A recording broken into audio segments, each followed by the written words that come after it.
We were going into Joe Allen's Joe Allen. after a show, because that's a good place to go after a show. And we were meeting a friend, and we're just about to walk in, and our friend said, "Isn't that?" And I went, "Oh my God, it is!" And Neil Simon started to back away. It was Neil Simon. Back away like he was going to be attacked. Because I'm rushing to, because I could see him about to get into a car, and I'm rushing to the curb to go. And I said, "Okay, oh, don't worry, I'm not going to attack you. I just want you to know that you've made my career, because I played every show practically you've ever written, and I worked with Sid Caesar, and I adore you, and thank you so much for giving me this wonderful career." And our friend and I were looking at each other. They wanted to die. They wanted to die. They couldn't believe that I had become this like major hysterical groupie person right before their eyes, but I did, and it was wonderful.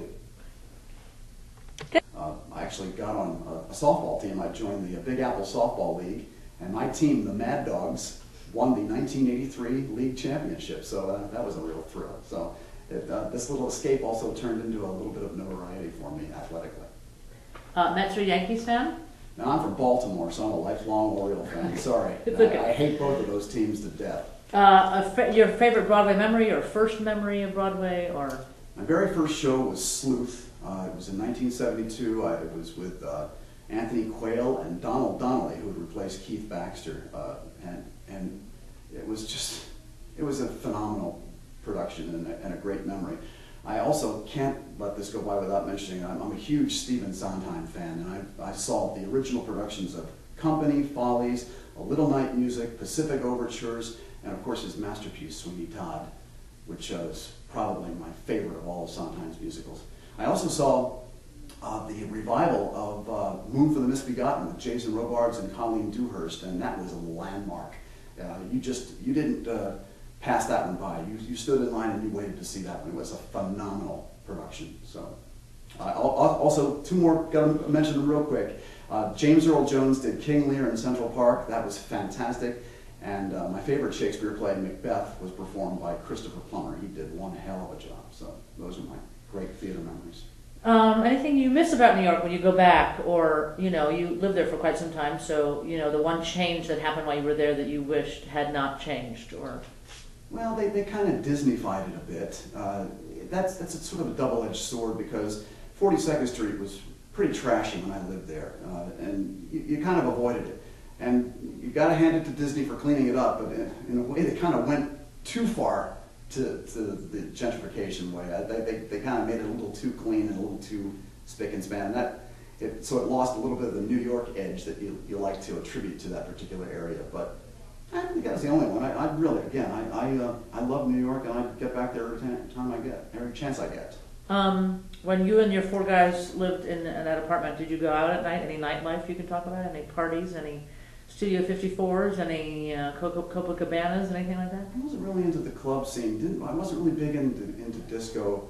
I would say really the thing we always did, we'd go to the theater. The really cool thing that we would do, because we were out of work actors, we would second act shows on Broadway. We'd wait for the intermission to happen, let everybody file out to the street and smoke their cigarettes, and then when everybody went in for the second act, we'd just sort of drift in with them, look for an empty seat, and sit down and watch the rest of the play. So I must have second acted dozens of plays, and it's really how I got to see half the shows on Broadway.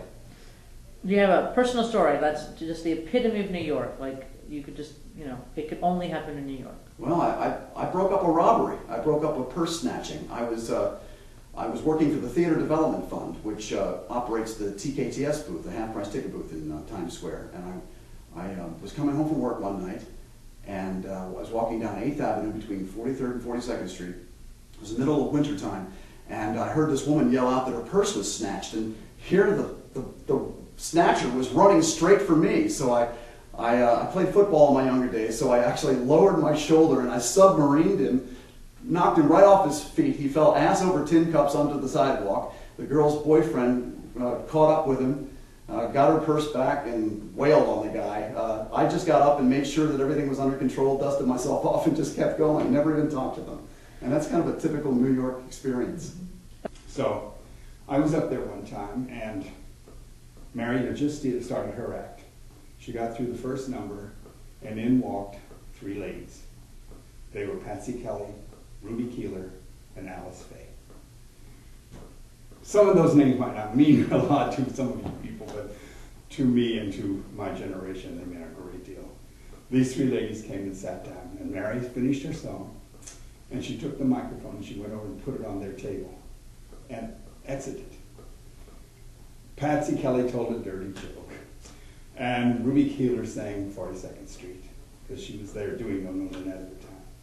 And Alice Faye sat there and sang for 45 minutes.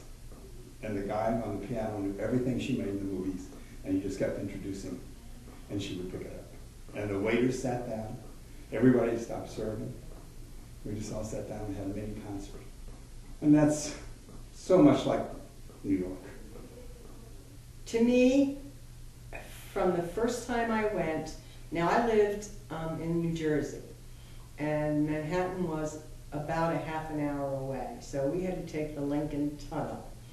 And I then, and still do, get an adrenaline rush when I go through that tunnel, because I know on the other side of that tunnel is the most exciting place in the world. Probably Maine, opening night of Maine. What happened opening night of Maine? I got to meet Elizabeth Taylor. She was seated on a chair in the lobby after the show, before the party, and my date, who wasn't my husband, took me over because he knew Mike Todd, and she was sitting there, and when she turned and looked up at me, I gasped because she was so beautiful.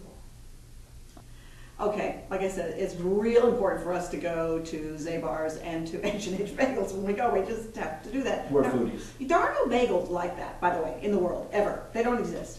So we got our bagels and we got our baguette, because he I love the baguette. He's the baguette It's man. the best baguette in the world. In the world. So we get the bread, we wrap it, oh so carefully. Because we wanted to bring some home. Yeah, we're gonna bring it back. So we wrap it up, we put it in the suitcase, and we take Careful. it through security. I mean, it's like, don't touch that bread. We get home, we unwrap it carefully, we put it up on the Smell of the counter. bread is still great. Fills the suitcases. All our shirts are smelling like Zabar's bread. It's fantastic. We lay it on the counter and head off to do some unpacking. Yeah. Uh, Anxiously anticipating the taste of that bread with a little fresh butter. We get back, yeah, and there's my dog Phoebe on the floor licking her lips. with the last little piece Ate of the baguette. whole loaf of baguette. Oh, she was a happy dog. We got none. No. We'll have to go back. Okay,